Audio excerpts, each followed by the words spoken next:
Dear लुको pilot aspirants, आइए अब एक एनिमेशन के द्वारा हम यह समझने की कोशिश करते हैं कि टेबल टेस्ट में स्तंभ एवं पंक्ति परीक्षण में किस तरह से हमें गति करनी होती है, किस तरह से मूवमेंट करना होता है। टेबल टेस्ट में जो अल्फ़ाबेट्स इस्तेमाल किए जाते हैं वे ए से ई तक होते हैं, A B C D E, लेकिन इस टेबल में ए से वाई तक के अक्षर दिए गए हैं। आपको समझने में आसानी हो इसलिए प्रत्येक जगह पर एक अलग अलग अल्फ़ाबेट दिया गया है। इसमें किसी भी अक्षरों का रिपीटेशन नहीं है, जबकि वास्तविक टेबल में अक्षरों का बार बार रिपीटेशन होगा। इसमें हम सिर्फ गति को अपने दिमाग में बिठाने की कोशिश करेंगे और इस एनिमेशन को बार बार देखने से आपको यह आभास हो जाएगा कि हमें किस तरह से मूवमेंट करना होगा अगर निर्देश पढ़ते हैं तब। यदि हमें दाएं से बाएं या बाएं से दाएं चलना होगा तो ये पंक्ति में चलना होता है और ये मूवमेंट किस प्रकार से होता है, आइए इसे एनिमेशन से समझने की कोशिश करते हैं।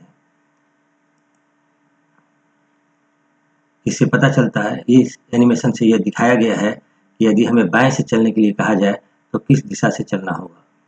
पंक्ति 1 में बाएं से पहला अक्षर ए है, दूसरा अक्षर बी, तीसरा अक्षर सी, चौथा अक्षर डी और पांचवा अक्षर ई है। तथा पंक्ति 2 में दाहिने से पहला अक्षर जे, दूसरा अक्षर आई, तीसरा अक्षर एच, चौथा अक्षर जी और पांचवा अक्षर एफ है। तो पंक्ति में हमें चलने के लिए कहा जाएगा तो दाएं से बाएं या बाएं से दाएं चलने के लिए कहा जाएगा। इसी प्रकार यदि हमें स्तंभ में चलने के लिए कहा जाएगा तो या तो ऊपर से नीचे या नीचे से ऊपर चलने के लिए कहा जाएगा। यदि जैसे स्तंभ 1 में ऊपर से चलने के लिए कहा जाए तो हमें इस प्रकार से गति करनी होगी। ऊपर से पहला अक्षर ए, दूसरा एफ, तीसरा के, चौथा पी और पांचवा यू है। और स्तंभ 2 में नीचे से कहा जाएगा तो नीचे से पहला अक्षर भी, दूसरा क्यू, तीसरा एल, जी और बी है। तो स्तंभ में ऊपर से नीचे गति होगी, जबकि पंक्ति में दाएं से बाएं या बाएं से दाएं।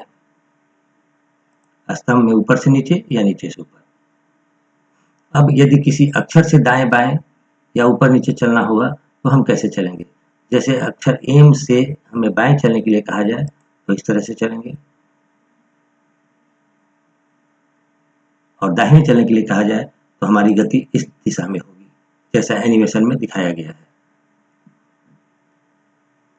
अक्षर एम से ऊपर की तरफ जाना होगा तो एच और सी की तरफ जाएंगे, जबकि नीचे की तरफ आना हो तो आर और डब्ल्यू की तरफ जाएंगे।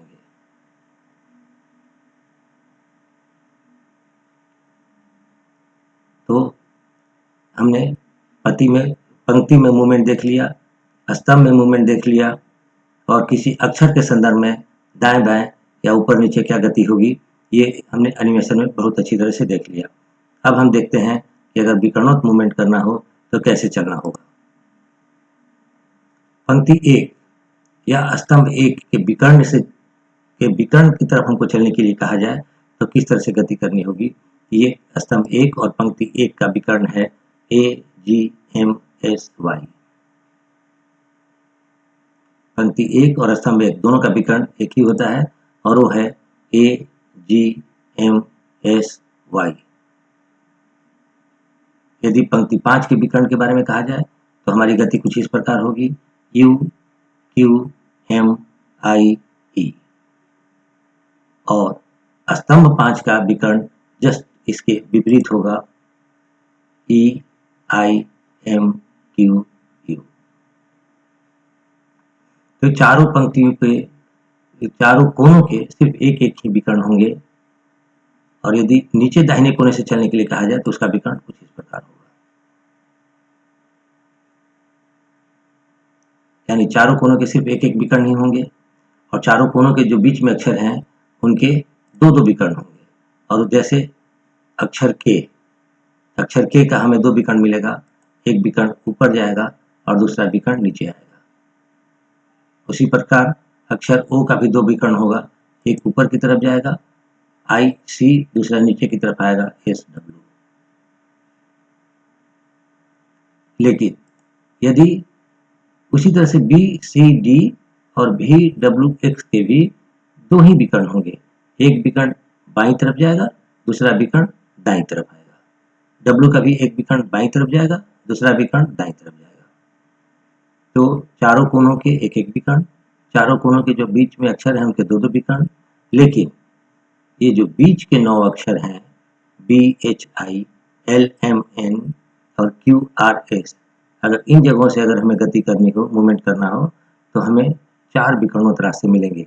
उदाहरण के लिए हम अक्षर M से विकर्णों तक चलना शुरू करते हैं, तो M के बाएं ऊपर विकर्ण हो जाएगा G और A, M के दाएं विकर्ण होगा Q और U, नहीं, M के बाएं ऊपर विकर्ण होगा G और A, M के बाएं नीचे विकर्ण होगा Q और U, M के दाहिने ऊपर विकर्ण होगा I और E, और M के दाहिने नीचे विकर्ण होगा S और Y। 4 विकर्ण हो गए, बाएं ऊपर, बाएं नीचे, दाएं ऊपर और दाएं नीचे।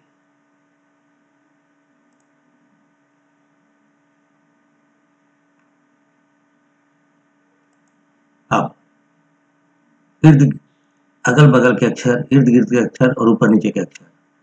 तो अक्षर M के अगल बगल के अक्षर होंगे 2 ही। अगल बगल के अक्षर सदैव पंक्ति में लिए जाएंगे, L और N।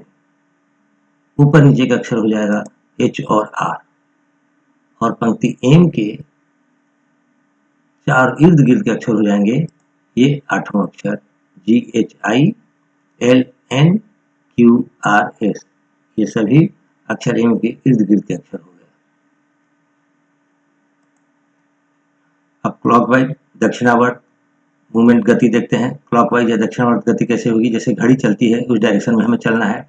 अगर अक्षर H से चलने के लिए कहा जाए तो हमारी गति कुछ इस प्रकार होगी, HIJ, हमेशा एंड टू एंड चलेंगे किनारों से होते हुए, और फिर वहीं पर मुड़ जाएंगे जहां पर H था। ये हो गया क्लॉकवाइज या दक्षिणावर्त मूवमेंट।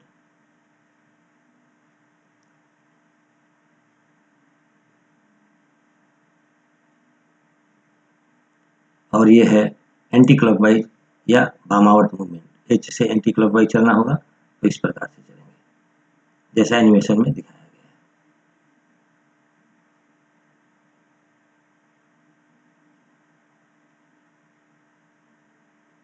है। अब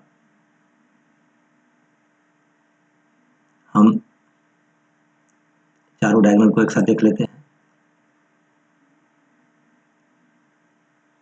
एक बात यहाँ ध्यान दीजिएगा, अगर पंक्ति 1 या स्तंभ 1 के विकर्ण को पंक्ति 5 के विकर्ण से बदलने के लिए कहा जाए तो A आ जाएगा U की जगह पर, U जाएगा A की जगह पर। उसी प्रकार G आ जाएगा Q की जगह पर, Q जाएगा G की जगह पर। M अपनी जगह पर ही रहेगा, और I आ जाएगा S की जगह पर, S जाएगा I की जगह पर। E और Y का भी स्थान बदल जाएगा। लेकिन अगर पंक्ति 1 या स्तंभ 1 के विकर्ण को हमें स्तंभ 5 के विकर्ण से बदलना हो तो हम यहाँ पर हम A को E की जगह पर लाएंगे और E को A की जगह पर ले जाएंगे, E को I की जगह पर लाएंगे और I को C की जगह पर ले जाएंगे। इस प्रकार से हमें बदलना होगा। मुझे उम्मीद है कि इस एनिमेशन में मूवमेंट कैसे होगा, गति कैसे करेंगे, इसका स्पष्ट चित्रण आपके दिमाग में आ गया होगा।